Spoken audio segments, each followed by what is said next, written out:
everyone, and welcome. Thank you all so much for joining us today for this live stream event. My name is Alexia, and I am the Project and Event Manager of the Microsoft Reactor Toronto. I will be sharing session resources with you in the chat, but before we begin, I'd like to quickly review two items, our Code of Conduct and Event Guidelines. First, please take a moment to review our Code of Conduct. Microsoft Reactor seeks to provide a respectful environment for both our audience and presenters. We encourage engagement in the chat, but please be mindful of your commentary, remain professional and on topic. And secondly, our event guidelines. This session is being recorded and will be available on demand through the Microsoft Reactor YouTube channel in about 24 to 48 hours. I will be sharing the link in the chat for our channel. And if you've not been on a live stream through YouTube before, please note that you must create an account on YouTube in order to access and or interact in the chat. You can set that up now. And if you're unable to use the chat but have questions, feel free to reach out to us through social media or on Meetup. Which brings us to today's session. I'm going to bring in our speakers for the day. Hello. Hello. Good day. Thank you, Alexia. It's great to have you again. Thanks for being here. Oh, we love to be here. Reactor's awesome. I wish more Microsoft folks knew about it, right? They would take advantage of it. It's absolutely amazing. Well, and there's nothing better than a green honeycomb background for our show. That's great. Mm-hmm. Absolutely. Mr. Trent, how are you doing, sir? Do you really want to know? I'm not sure. You know what? I got to get better. I got to get better just asking those questions because one day I'm going to get an answer. Yeah, you will get an answer one of these days. No, I'm doing great. It's been a minute for me, and I think you've been traveling as well. I've been traveling vacation. You've been traveling work. I'm sure we'll talk about a lot of that. But yeah.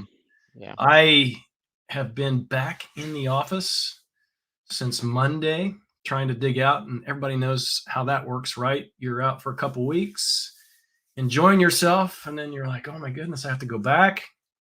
And then you see that onslaught of questions that people asked while you're gone and the things that they're like, oh, I'm going to wait till he gets back on Monday. So it's been extremely busy, right? Took the family, the entire family, that we've not done this for about 5 or 6 years, but took our entire family, kids, their spouses and grandkids and stuff like that to Panama City, Florida, and had an absolutely awesome time. So it was great. Great. Yeah, the reward for taking time off is more work. It is. And getting behind, right? Yep. Yeah, I've been traveling a combination of work. Well, I'm sorry. For our audio only listeners at the point, recorded September 21st, 2022. If we don't do that, Franklin will have a conniption, right? Yeah. So he needs something to mark his the actual audio. But no, everything is good. I've been traveling. I think I've accumulated, I don't know, 15,000, 20,000 miles over the last 3 weeks. Oh, that's great.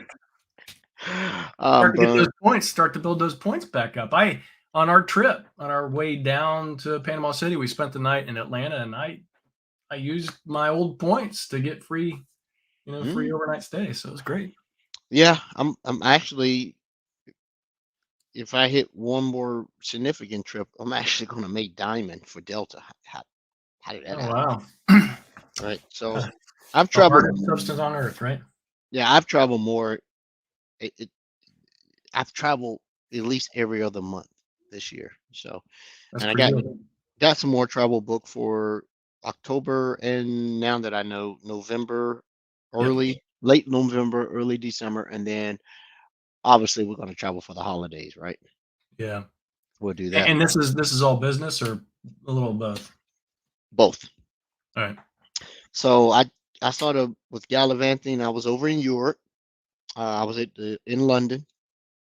This is before the Queen passed. It was during the same week that they chose a new prime minister, PM Truss. And so it was sort of crowded in London at the time. They had Parliament and all that other stuff blocked off because of that. And then I came home and had to go to an event in Nashville like 2 days after getting home, over the Labor Day weekend. I was up in Nashville for a week. And then I came home, dropped suitcases, and was in Redmond all of last week at an offsite and training. So, yeah, a little bit burned. The time difference stuff. I don't have my travel legs up under me just yet. Yeah. Did you learn anything in that offsite? I did. This was primarily around the finalization of the acquisition of Risk IQ. Oh, awesome. So the company acquisition was final, but this was the finality of solidifying what the incubation would look like to bring them in. And so Risk IQ had two products or two offerings, and now they've been translated into what they're going to look like in Microsoft. So one of them is called Microsoft Defender for Threat Intelligence, and then the other piece was their EASM portion of it. So two distinct and primary offerings by virtue of the acquisition. I'll tell you what, though, the best two presentations were given by Ann Johnson. Oh, that was awesome. Oh, she gave us huge insights. Nothing we can talk about on the show. Yeah. But she gave a very thorough breakdown on how Microsoft operates from a security offering company. So the decision making on whether to partner with another security vendor, build it yourself, or acquire. So we always wonder, how do they choose these companies? Now I know, and it's actually thought through very well. And her Q&A session was awesome. Once again, there's nothing I can talk about, but what caught me by surprise was it wasn't mentioned, but the actual partnership with Tanium. Right? Oh, right. Yep. Yeah. So she might have touched on it, but not really. Matter of fact, I know she didn't. No, she didn't. She did say it was going to be a big announcement, maybe two. And so the Tanium partnership was something that was when it was released. What, yesterday, day before? Yep. I'm like, oh, okay. So that's interesting. I don't know how many people are aware. There's a significant number of employees that work at Tanium that used to work at Microsoft, right? I know almost everyone over there on their solutions and support side. Most of them came from System Center Configuration Manager teams here at Microsoft. So that's kind of a huge thing, because when you think about it, I working in the field when I did, a couple years ago, run across Tanium being utilized mostly for client management, but then there were also the security aspects, right? Because since they are managing clients, they do look at a lot of those signals. So they're actually collecting a lot of valuable data. So the things that are coming, which for Microsoft Sentinel from Tanium, are going to be super awesome, because that's a lot of really good data to utilize for a security perspective. So my first exposure to Tanium was 7 years ago. Yep. And they were still very much in startup mode, whatever. And it's interesting that when I go to their site and look at customers, it doesn't list one of their largest and earliest customer, which is Home Depot. It's not listed on here. I don't know why. I didn't directly lead that project, but I had to work with the engineers who were trying to get it deployed. So that was my first exposure to it. Now, I wasn't at Microsoft at the time, so a lot of the people that are part of the Tanium team, I wouldn't have known anyway, right? Unless I knew them personally. And we actually have them slotted, the Tanium folks, to come on. Was it October 5th, I think, for this show, Microsoft Security Insights show. So we'll be able to talk a little bit more about it. And I think they're actually going to demo the solution for Microsoft Sentinel. So that's going to be cool. Yes, so that's going to be cool. Maybe I can, finagle an NFR to put it in our, security insights lab so we can showcase it. But I'm looking at their stuff, and so they, they don't have any slouches as far as their customer base. And customer, when you go to a company site, they're not going to put dissatisfied customers on there, right? But these are not small customers that they have, right? This is not a trivial amount of seats for any of them. And they actually have some. Oh, I thought that was government. Yeah, they have some state and local government. So and military. So very, very cool. I'm looking forward to having them. I didn't realize that their product set and footprint and offerings had expanded way beyond what I was working on when I was assisting over at HD. But it's good to see it, man. We had some back channel discussions on how fun that is to be at a good, excellent company, leave, start up, do the good work, get acquired, make a lot of cash, start over. Right. So I've done my share of startups, and obviously there were none world shaking, because otherwise I would not be working and doing something else. But no, I'm looking forward to having Tanium on next month. I want to hear about what's going on. I'm going to ask them a few questions that my team has already asked me to ask them, and we'll go with that. So yeah, so yeah, and it'd be interesting to discuss with them, because for those that aren't aware, Tanium, or at least their client configuration or the client manager solution was kind of competitor with Configuration Manager or System Center Configuration Manager, which is Microsoft Endpoint Manager now, or whatever. So it'd be kind of an interesting discussion. And in fact, it's funny, when that was announced, almost immediately someone internal connected with me in Teams, like, are you serious? I'm like, yeah, this is a good thing. This is awesome. Well, the crazy part about it, once again, I'm trolling their site. Microsoft is not listed as a partner, and it may be premature, as a partner and or an advisory. So they have 1, 2, 3, 4, 5 distinct partner verticals. You could be a solution partner, confidently evaluate, purchase, and onboard Tanium solutions. Advisory partners integrate Tanium to your global IT estate. Technology, maybe it's up on the technology alliances. Let me see here. Yeah. And so I'm going. Yep, they're there. I was in the wrong thing. So it's there. Yep. So it's interesting too, because I mentioned earlier that there's a good number of folks that work at Tanium that have come from Microsoft, from the configuration manager space and things like that. So I actually, at a conference that I was at in, what was it, April or May this year. So I've actually kind of known about this integration since then, because we were having chats about it at that point, because there were some Tanium folks at that conference. So this has actually been in the works for a while. It's not not brand new. It's not like somebody woke up one day and said, hey, maybe we should do something here. Microsoft Sentinel is, in name and popularity and usage, it's really exploded over the past, I would say, 6 months, more so, but the past couple of years have been awesome. Well, yes, and I'm happy for that. It affords us to apply our skill set and do the good work, but it's also a little bit of angst, because we're growing in such a pace that we're putting out product that a lot of times the correct support mechanisms or information mechanisms are not in place. Case in point. Yep.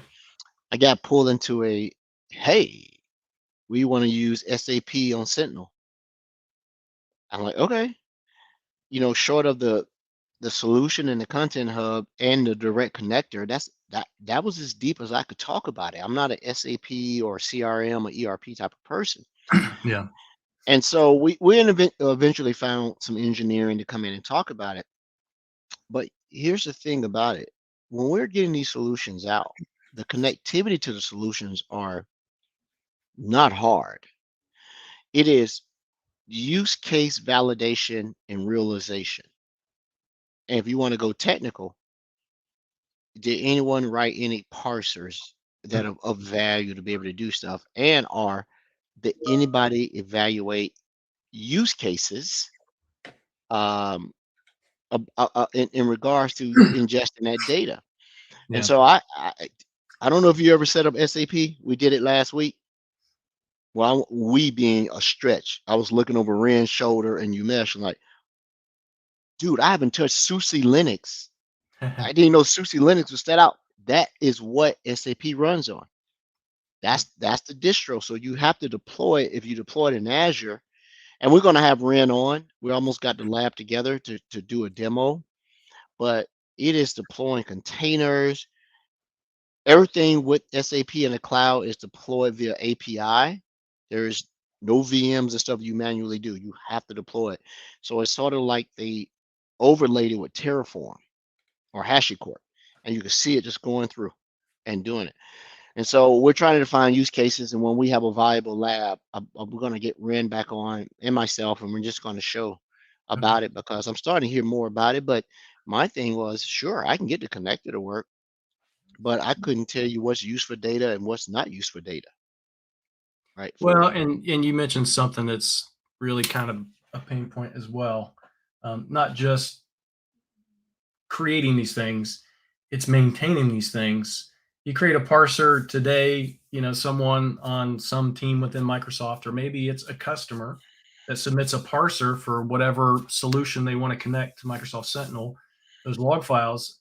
6 months from now, that data, that schema for that data might actually change, and that parser needs to be updated, but nobody knows. It's kind of like we talk about DevOps. Everybody just absolutely loves DevOps. DevOps is great. The CI/CD pipeline, but unless that pipeline is being everything, all the code as part of that is being maintained, then you're going to have issue situations where that parser just doesn't work anymore. Yeah, I've run into that. You've heard my gripes about, ZPA and a few others, and still no resolution about who owns it and who's doing what with it. Well, the unfortunate thing is we have everything runs through our GitHub repository, right? But our customers are reluctant, I think, sometimes to report those things on the official Microsoft GitHub repository, because maybe there's a stigma where, this is the official Microsoft repository. Maybe I shouldn't, report this stuff here, but everybody absolutely should. That's what that is designed for, right? So, well, they need to be encouraged to do it too, right? Yeah. So if you go into it, you can see a leaderboard about who's contributing to work, and I don't think it has enough pride factor to it to say, hey, I've contributed these many comments, I've done these updates, I've done these things, I've written to it. Not just the connector that was already previous written, but for anything new that's being submitted for content and for use. So, but that's a totally other thing. I've submitted my feedback to the engineering, like someone has to care and nurture this thing. If this is the method you're going to go to deploying these solutions, because you want to get away from the OEM and closed code repository and be more of an open source, you have to nurture open source because it's best effort a lot of times. Excuse me. And when you rely on best effort or time available, you find yourself in a situation where the product is not being showcased in its best light because of splinter things around it. But anyway, enough on that. We're gonna have I definitely want to have a topic, if it's not this year, to talk about how do you maintain a custom scene with open source mentality, right? Or a company own a closed platform sim with open source mentality. That's we need to figure that out. But hey, what else? Yeah, we were supposed to have a guest on tonight, who's going to talk about securing Teams voice, as well as talk about the vulnerability that has been talked about in regards to dropping hashes and credentials, GUIDs, and whatever else in plain text if you get access to a machine that's running Teams. Unfortunately, he's in California. He had a conflict.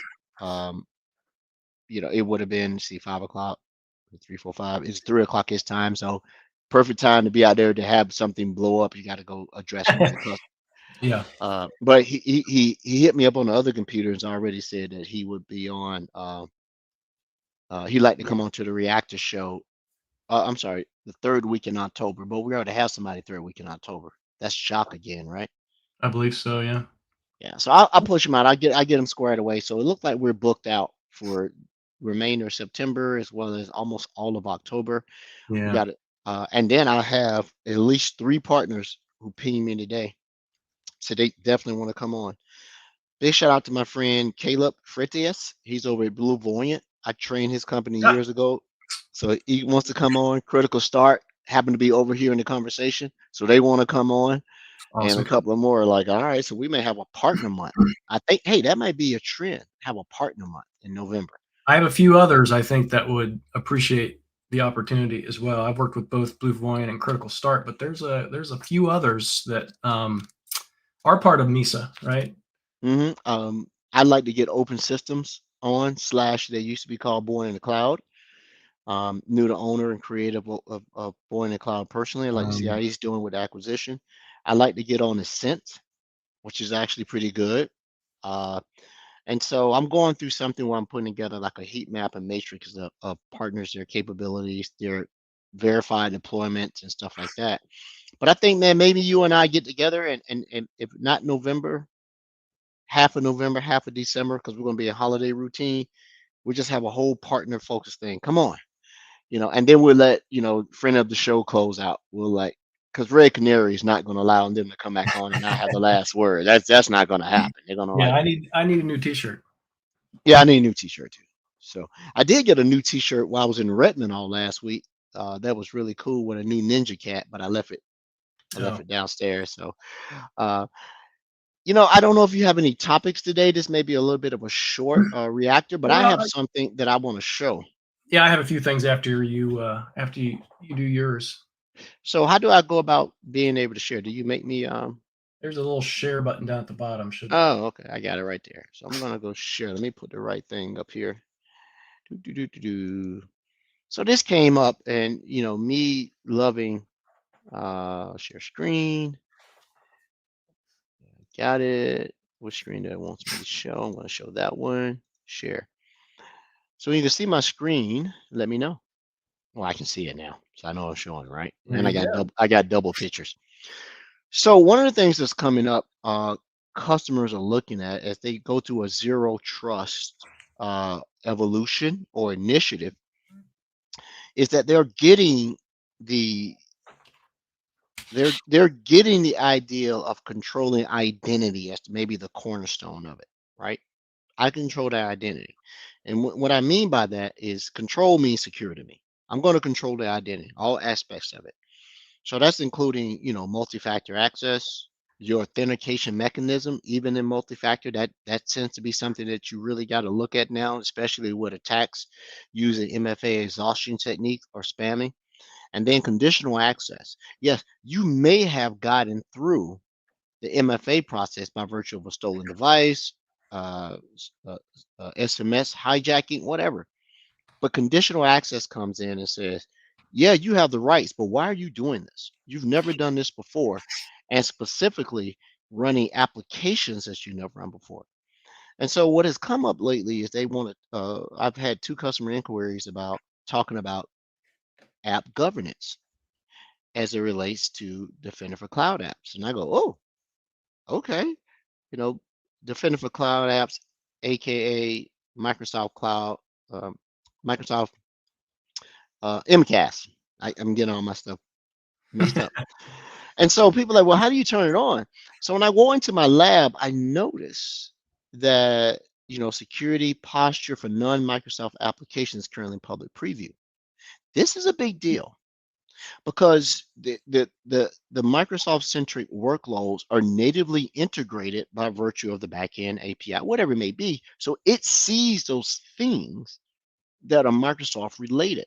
But what about, and then there is a subset of applications that are have been worked with highly, the APIs exposed. But what about in-house applications? Customer says, well, I have this in-house, or I bought it from someone's not on your list. How do you do that? And so this is being communicated out. But one of the things you do is when you go into Discover and you look at discovered apps, how to be able to populate this stuff, and you'll notice that a majority of these Microsoft are already populated here, and this gives an indication of what's being used in the actual category of the industry that they're in, right? So I looked at this and said, all right, so tell me what this app governance is about. So app governance is just going into policies, right? And being able to come in and control and alert and monitor non-Microsoft applications in a more granular level, also excluding the ones that have publicly exposed APIs that we can work on. So if you go here and you go to connected apps, you'll see that certain apps right out of the box are there. Most of them are Microsoft, right? But if you want to add Box and Google Cloud, you can do all these things. I have GC connected. I haven't did anything with it in a minute, but it's still green. My AWS is going down. I need to figure out that. It is a crazy part about it. It says, yeah, I don't have that. Those are synthetic transactions. Yeah. Yeah, those are not real people doing that, right? And so this date shows the date, how long I've been running it. It's still trying to, enumerate last activity. But I want to get Eric Olick back on. He came in and talked about cloud app security, app governance, and things like that to give a little bit more. So you can see that these two are updated. This one's still trying to do. It's still connected in green. I knew this one's going to bomb out. I tried to fix it in April, and evidently I got distracted. I haven't done it because these synthetic transactions were throwing me off.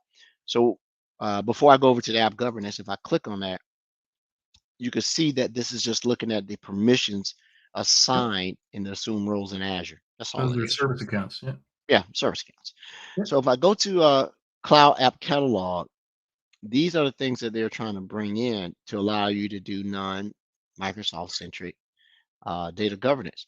And so it's a deeper topic than we can probably cover in the show, but one of the biggest things you want to get around is that if you have application governance, you can often find out if someone's over provisioned for consent in your environment. Meaning, in layman's terms, this person can authorize the app use or everything from trials and consent to APIs and stuff in your environment. And so when you go to that, you look at, auth apps, you can see things like who's able to consent and the permission levels associated with someone saying, can you use Apple, Quantify, Samsung email, right? I'm in my lab. I'm surprised. I don't know who uses Samsung email. Canopy, Shift, My Files. So it gives you a great idea And being Android, what you can do. So interesting one that, how do you do it? Well, Microsoft Defender for Cloud Apps interacts with MDE. And so when you go in here and you configure things to monitor, alert, or block, MDE creates custom indicators.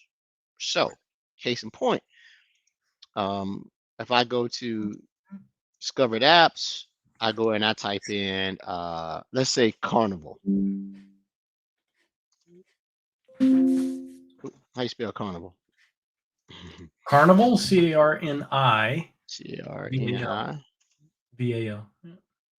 Oh, maybe I have it going to Carnival. How about we try this?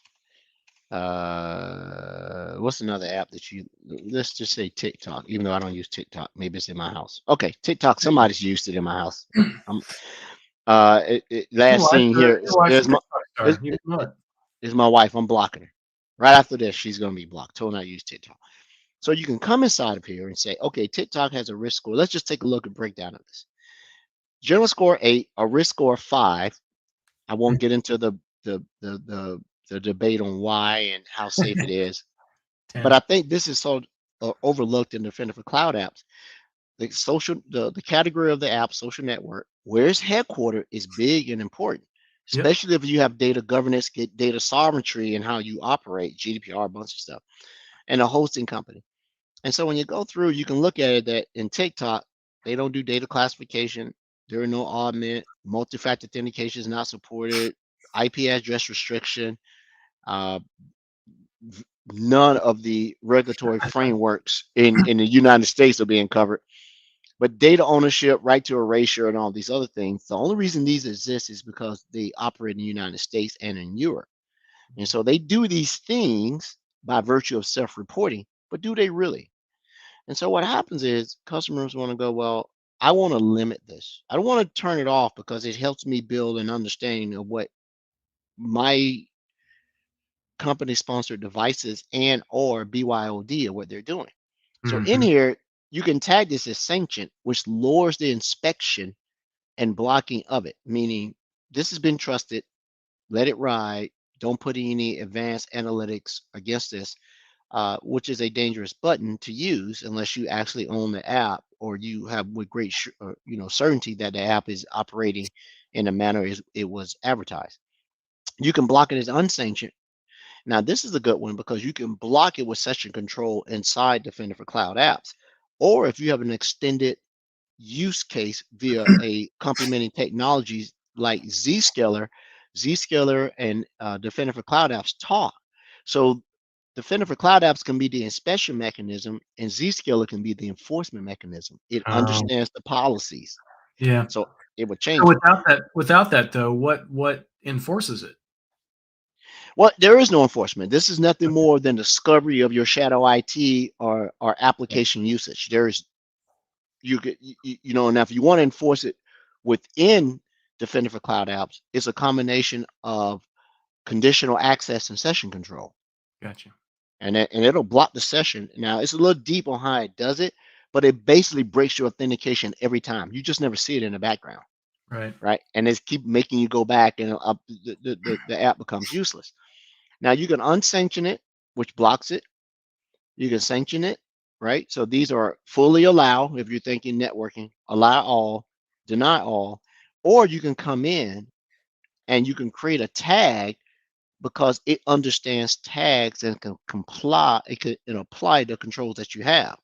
So you can see add a conditional access app control, request a score update, edit the app details. So if I was going to put this as monitored, it tells you a warning message will be displayed upon using accessing the monitor apps. This has been in preview forever, over a year and a half ago. Mm-hmm. It never worked, ever. Smart Screen would not recognize this because either safe links or something was overriding this. It looks like it's working now. I've seen it in action working with Zscaler. Now, would it act natively inside of Azure /365 / conditional access? I don't know. So what I like about this is that you can select a profile to include or exclude. So I can go in here and I can choose manage scope profiles. So I can basically create an exclusion group to say, yeah, we don't allow TikTok, but this group can. Okay. So if I click save, now that's being monitored. And so now when people go, it won't block them, but it will pop up if you set the custom banner. Supposedly, you set the custom banner so that it does. And you say, well, Ed, where's the custom banner? So you have to go into, now you got me, dashboard settings. Hold on for a second. No. I have to go into settings, but, settings, there you go. Right here, you come down and you look at user monitoring. And so now you can give them a custom banner and you can name this in the header that pops up that says monitor application use detected. Warning you accessing a file transfer. You can play out telling a box, but you can just see and take that out and just say you are monitoring an application that's not authorized for use. Your activity monitored compliance policy, so and so. So you have notified that person that they are using an unsanctioned or monitored app, which covers your butt in most instances, and you can do it, right? So I'm going to click save. So the next time my wife gets on one of the machines that goes to my wireless, she's going to get this if she used TikTok, right? And so that's one of the big things. With zero trust, app governance is a big thing because when you ask any customer, you know, how many applications, both fat clients and or SaaS application are you running, you'll never get the right answer. If you get the right answer, they meaning they're running some type of CASB solution and already were prepared for you, right? To be Yeah. able to get that. And so it works super deeply with Defender for Endpoint. So you need to make sure you turn this on. So without having this box checked, enforce app access, MDE is a controlling mechanism in conjunction with conditional access. If you do it that way, that will not allow that app to work. And when you do it this way, it creates a custom indicator. So if you block Google Drive, when you go down to your custom indicators, I'm sorry. Yeah, maybe custom indicators or custom detections in MDE. You'll see that whole URL, and it will list all the possible URLs that you could use to do that app, whether you do it via web-based, client install, on your endpoint, whatever else. But you have to have this. The bypass is when the person wants to go through, you can create a redirect URL for warrant users, and when they go to it, they get a grooved URL that's basically a overlay to where they're going, and you could say that person can only use the app for an hour at a time, and you can go that route. Right. So that's awesome. You could use that as parental controls at home for your kids. You don't use that app for X amount of time. Well, I wouldn't go so much in parental controls because it doesn't necessarily have a whitelist of sorts, but it does allow you. It's really made for the enterprise. Yeah. Recreational. I use Sentinel now to track my kids. So. Yeah, well, I don't have any kids to track. So, everything. So conditional access, app control, like default behavior, allow access, block access, right? When the system is down. So if Defender for Cloud Apps goes down because of an outage at Microsoft, it fails either open or fail block. Right? And then, so if you also come down, the user monitor, we talked about that. What was the other one? Yeah. Being able to tie this into on-premise identities as well as Azure Active Directory identity protection here, which also links to your secure score and your exposure or risk score per user, right? Oh, that's awesome. And that's something that I'm going to put together a complete demo. I don't want to show it because so our listeners know that they know that MDI, Microsoft Defender for Identity, and MDCA, Microsoft Defender for Cloud Apps, are two of my most favorite products within it. And then Sentinel's right there. But this is something that's really overlooked because a lot of people turn on this and they just leave it alone. And when they do come in here, they just like to look at what type of apps are being used, webmail, IT services, and such. You get a breakdown of actual ones. You can see in my lab what I've been using. Everything from Google to Bill.com, Yahoo. I don't remember ever doing anything with Yahoo. It must be passing something from one of my endpoints. And so risk level, total traffic up and down, IP addresses, discovered apps, right? So in e-commerce within my lab, these are the ones that are being used. Everything from Apple to Shopify, BitCartel. I was using that the other day. I don't ever remember going to Alibaba on the 16th. Maybe I was doing a search. I live at Costco. So there you go. Nike. Yeah, Nike was only because I was probably doing a brand comparison. I don't run any Nikes. I run in Sauconys. Big shout out to Sauconys. And so everything, now what they haven't fixed, and it may not be a bug, is the check marks are cumulative. So when you click on one, you don't just go to that. You turn it on and off what you want to inspect. I would like for a checkbox to be here so that you can see which ones I have selected. Like if I just go through, I click that. So you would think if I choose e-commerce and go to hosting services, it would switch it over between that. That has never changed over from the time of the acquisition, right? So you get all 11 plus 31 that it detected, and social network. So, be careful about what you click on and show what you've been looking at, right? Because I've been in some embarrassing situations where, So here's the thing that just struck me. You're in the old or still existing Cloud App Security console. We recently announced that Cloud App Security is integrated in security.microsoft.com, but I didn't think until now to go look, but there is quite a difference in the full console versus what's available at security.microsoft.com. It is, and that's across all the products. So the way you circumvent that, or not circumvent, but the way you address that. So if you go to security.microsoft.com, it won't multi-factor me because I'm already in. You'll see that they have stuff like, for assets. If you go down to the bottom, there's Cloud Apps. Yeah, you got Cloud Apps here. So if you go to Cloud Apps here, but it's not everything. It's not, and this is why.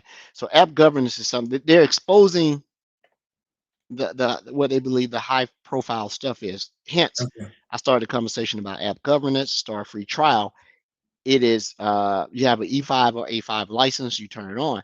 But if you want to get to the old one, to our viewers and listeners, hey, this is good for a aggregation of the different portals, but I'm used to the old port. I'm used to getting into the details and I know how to navigate it.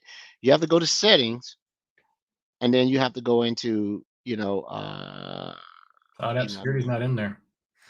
oh, I thought it was in here. Let me see. It's not. That's what I was like. Oh man. Oh, it's not here yet. Nope. But you can see it takes you back to the old ones like MDI, right? Yeah. You see my domain controllers, and so it's wow. I could have swore it was in here. That's what I thought, and I just saw that. I'm like, huh. Security Center, we know what that is. Endpoints, email identities. So device discoveries, no, right? So you see all the networks. Hey, but that's all I really wanted to share about that. More to come about it because Cloud App Security wasn't getting a lot of love at Microsoft. Now it seems like it's getting a lot of love. I think because they've changed the background. There is also, let me find that. Go ahead, keep talking. I'll find it here in a second. There's and we can share this link. There is actually, where is that?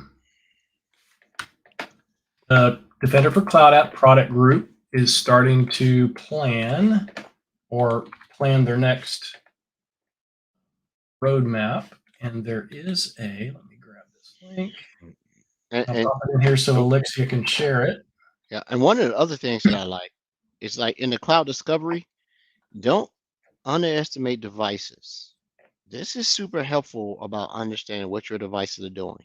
If you start to see a huge amount of upload, it should alert you, but if it doesn't, because there is a policy that looks at data infiltration from a machine that has not had atypical high uploads, you may want to take a look because that could be a precursor to ransomware. Copy everything off, then I ransomware you, especially when you can tie this to users in your environment, right?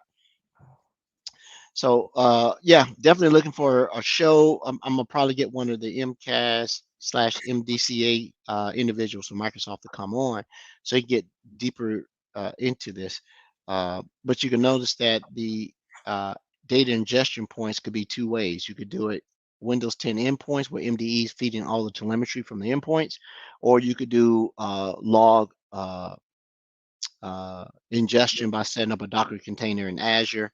Then basically a SIM of a sort, right? You point to it by creating a log collector and you'll be able to go do it. I used to do it years ago. I don't even think you can run it on premise anymore. They prefer that you run it in a Docker Linux instance in Azure or somebody. I did test it on being able to run it in another cloud, and it does work. I had to help Brodie with something, get some Palo Alto stuff in. So, but I'm gonna stop there, and I'm gonna let you talk, sir. Well, I appreciate that. No, that was super interesting. You highlighted some things that I didn't know, but also I thought a little discrepancy in that console. That's interesting. I have to go back through myself and figure out what the differences are. So Alexia posted that link while you were talking about the Defender for Cloud Apps. The Defender for Cloud Apps team at Microsoft, they have a set of features that they're wanting to solidify for the roadmap for the next quarter. And literally, if you go to that link that's been supplied, and we'll include that in the show notes too for the audio listeners, you can actually go out there and vote on the features you think should come first, right? So that's pretty cool. And it's that time of year when a lot of our product groups are doing that. They're going to the customers and saying, hey, here's the things that other customers have asked us for. We need help prioritizing. So I would just suggest to anyone that wants to do that, it's actually a cool thing to be part of that decision making process. It's actually kind of cool to vote for something and actually see it show up, right? And make sure that it's prioritized. Because if you go out and look at our feedback mechanisms, there's lists, hundreds of items long. Customers are always asking for things. It's nice to make sure they prioritize to get some things in there. In fact, at Microsoft, we're in this week of our internal hackathon, and there's a lot of cool things coming out of that. In fact, I'm on one of the teams for something kind of cool. Hopefully I'll be able to share that a little bit later, some additional capability for Microsoft Sentinel. The things I actually really did want to kind of highlight tonight, and we can talk about a couple of these. I think probably, Ed, you probably have some ideas around a couple of these things. Microsoft Ignite is coming up, right? Next month. Don't shake your head. Microsoft Ignite is coming up next month. And in fact, let me grab that real quick. Ignite registration is open. This is a hybrid event, right? I'm posting that so Alexia can post that to everyone. Yeah, to my viewers that saw me shaking my head, it's not because I don't believe it's important. It's because I'm mad I can't go. Yeah. Well, and that kind of plays into what you talked about earlier. Ed is like traveling for business all over the place. That's awesome. In the role that he's in, a lot of Microsoft, we are restricted from travel budget, right? We can't do a lot of traveling. Even my team, I'm participating in Ignite, but I'm doing so remotely with a couple sessions, right? So we couldn't even get on site for that, but that's okay. It's a hybrid event. There's going to be a lot of remote attendance. There's going to be, I forget the actual number that's going to be in person, but it's in Redmond, and it's very near our conference center. They're in Redmond, if people know where that's located at. So the in-person stuff. So that's going to be pretty nice, pretty interesting. Should be a good event. I would suggest that anyone that attends remotely or in person, feedback. Don't hesitate to provide your feedback, whether you like it or not, so that we can improve, hopefully, for next time, which is absolutely seriously important. Speaking of the travel restrictions, I actually do have my next travel in November, going to Tech Mentor in Orlando, talking about Microsoft Sentinel. So I know folks sometimes are like, where are you going to be next or something like that. So I haven't heard Tech Mentor in so long. Wow. I was at Tech Mentor in Redmond, spoke, what was it? I think it's about a month and a half ago, something like that.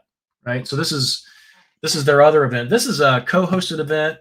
It's Tech Mentor with SQL. There's a Visual Studio. There's a developer conference. It's co-located with like 4 or 5 different conferences, so it should be pretty good. Should be awesome. Probably going to do either a pre or post day workshop as well. Probably like a 2-day workshop, myself and Joey Snow. Be talking about zero trust and stuff like that, so it'll be kind of interesting. Yeah. If I had opportunity to go, I would. I always like going to customer facing shows more than strictly Microsoft internal of such, like Ready, because the customers will tell you what's in the wild, as well as a lot of the MVPs go to Ignite. Yeah, and you get secret stuff, and I always win. A lot of MVPs speak at Ignite, and there will be a lot of MVPs speaking at Ignite this year as well. Yeah, for sure. Yeah, who knows? I don't know. I just did 5 days in Redmond. I'm burned. that time difference. I could take a nap right now, and I've been home since the weekend. But no, good stuff. I don't. You know what? We never talked about Brodie and Franklin. Let's pivot. Where's Brodie and Franklin today? You know what? This is the first show. Yeah. It's the first show. It's just be me and you. It's me and you every day. This is just the first time on the show. Oh, well, yeah. Well, I've been sort of ghost. I've been actually doing real work and sitting down and trying to do some stuff and studying for something I think I want to try to achieve in the fall. So, good stuff, man. Didn't Brodie say he's on an island somewhere? Roland's always on an island. Yeah, I don't know, and by himself. And then Frank said, I have a meeting at 5. Go ahead and start without me. I'll be there later. He meant when Franklin says later, what, 5:59? And he comes in. He's been busy too. I called him actually I talked to Frank last week because we did the podcast. I did it from Redmond. We had Michael Lloyd on to come in and talk about ESAM, security and compliance and what it really means as it evolves, especially around how it relates to agency, uh, commercial versus GCC. So he's going to come back on. He's new enrolled, GBB, super nice guy. Been in Microsoft 19 plus years, a little bit. He's deep, and he's one of the people that Franklin actually, really enjoyed his show because he can talk compliance from a data side and infrastructure side. That was a highlight of it. He wants to come back on and talk a little bit deeper. Like compliance is not just the data and identities. What about your infrastructure? Is your infrastructure compliant to transmit this stuff? Right? Yeah. So yeah, you're encrypting it, you're doing this, but in certain industries that is not enough. Like think of financial, think of the SWIFT network, right? It would be catastrophic if someone was able to actually compromise the SWIFT network for interbank transmissions, right? And they're super locked down. So not only are you encapsulating it and encrypting it, you also put it over a very secure private, transmission medium. So I want to get him back on. Give him a little while to get his feet up under him. He's new in role, but he definitely wants to come back on and talk. That's awesome. Yeah, we also have two last things, I think. One, and I'm sticking this link in the chat for Alexia again as well. We have a LinkedIn page now, Microsoft Security Insights Show on LinkedIn, and there's the link. That's actually working out pretty well, where we make our announcements and our show replays and stuff like that. So, because I've been inundated today for some reason, our Microsoft Sentinel workshop internally that we deliver to customers, there's a community page on one of them, go other resources or whatever, and Microsoft Security Insights is one of the links, to go get more information and stuff like that. But the MicrosoftSecurityInsights.com today is being blocked by Smart Screen in Microsoft Edge. And I just went there, so let me share this one more time with our listeners and stuff. So don't be alarmed. Let me share my screen one more time here. Share screen. Do this. All right. Share. So when you can see that, let me know. Yep, there it is. So what is happening is when you go to the Microsoft Security Insights there, you notice you're not getting a certificate error. Our certificates are valid. We're hosted. Some reason this is flagging at Microsoft and Edge, right? And so if you wanted to go, you just go more information, and you can report this site doesn't contain phishing threats, which you and I talked about. If you click on this, I actually never done this before. You can report in and say, this is a good site. I think the website is safe. I'm the owner represent. I did this piece. I'm the owner representative of this website. I can report on incorrect warning about it. Put your username, email address. So anytime this comes up, but I want to make sure that our listeners and viewers know our site has not been compromised. We're not redirecting you. We're not spamming you. We're not phishing you. We're not whatever. And if any of our listeners are seeing this or hearing this, don't just, let me go back one. Don't just click on continue to unswipe site, not recommended.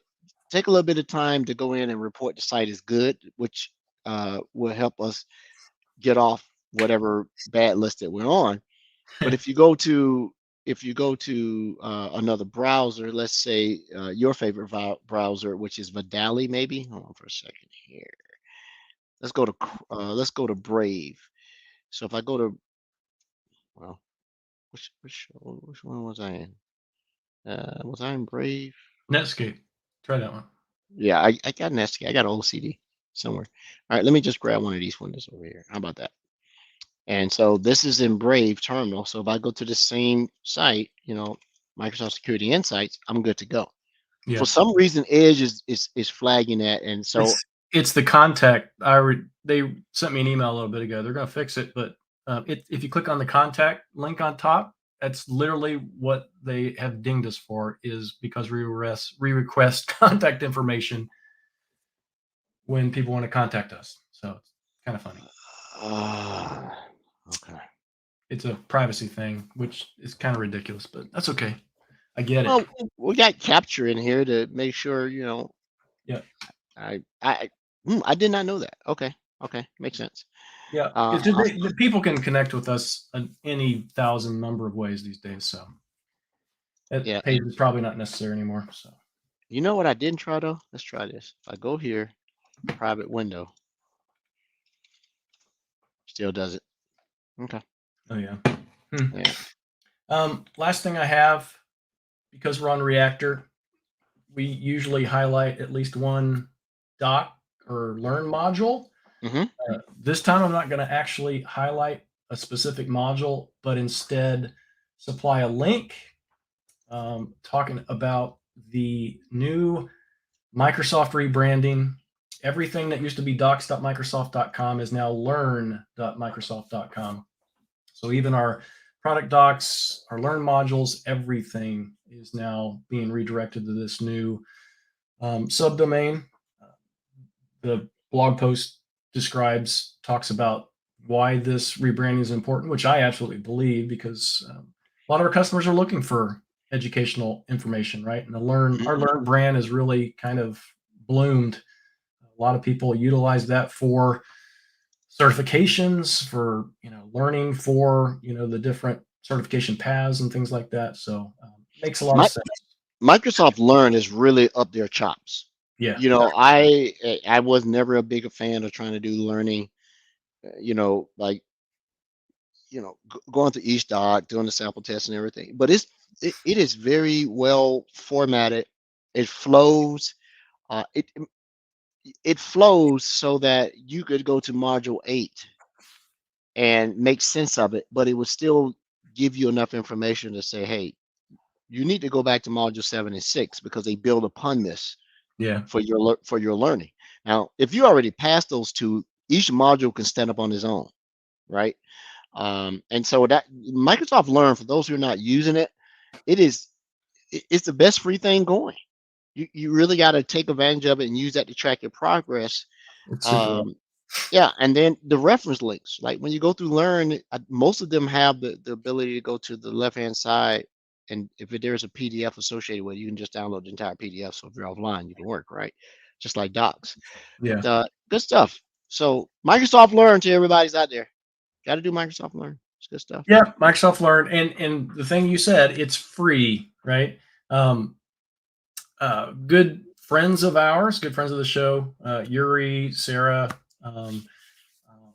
Mark Simos, they've written a book. I put the link in there that Alexia can share, but it's pre-order in February. It's the exam reference for SC100, but we have all that stuff on Learn, right? There are people absolutely that still absolutely desire a printed copy of something. And in fact, that Must Learn KQL book that is on Amazon, right? It's free. It's free from the GitHub repository, but that thing still sells well, like 3 or 4 months in. It's pretty amazing. People just really want a hard copy of something. So I like paper. I like touching the book. I got a bookshelf over there.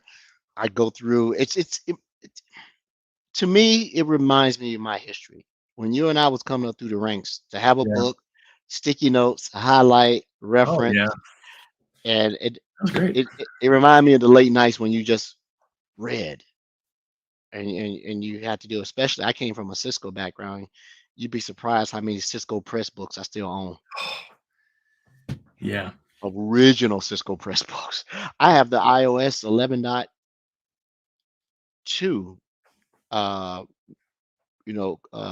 command line references. I kept one of them. Believe it or not, I sold the complete volume on eBay, and folks give me some good money for it. But I wanted to keep the original one in the shrink wrap. Yeah. I think the composite book, man, it brings back days. Oh my goodness, those were boring. They were so boring. Holy crap. Yeah. And when our guest comes back on to talk about Teams voice and everything, him and I were networking guys together. So we were both going toward our CCIEs together, and we lived in Cisco Press in those iOS manuals, right? Speaking of that team security thing, I have tried my best to copy and paste something into Teams that would be considered a password or a hash or whatever. I've tried literally everything. We can't do it in Microsoft. No, because they have all the data governance and keywords and all that stuff turned on. You can't do it. So I'm looking forward to him coming on to walk through how to set that up. Because even if you try to get slick, what is social security number? 9 characters, 3, 6, 9, 10 characters, something like that. 2, 6, 0, 1, 9 characters. Let's say 9. Even if you try to put the first 3 on one line, the next 2 on another line, and 4, it still catches it. Yeah. Yeah. So it can recognize string data patterns or disjointed data patterns. And yeah, always been able to do that. Someone just make a comment in Discord. Did they? Can't remember. That's the hard part. As the show grows, we really need 4 people sometimes, right? Yeah, we do. There's 100 things going on. Yeah. Yeah. Discord over here, YouTube over here, SteamYard over here, all these things. Twitch is still a thing, even though my Twitch hasn't come up. Maybe I blocked it in MCAS. Never know. But hey, to our listeners, thank you once again for taking time out of your day in the middle of the week. I hope that this session has been informative. With that, I think we're good. You want to close the show out, Rod? Have a great week. We'll talk to you soon. Talk to you soon. Just jumping here. Sorry.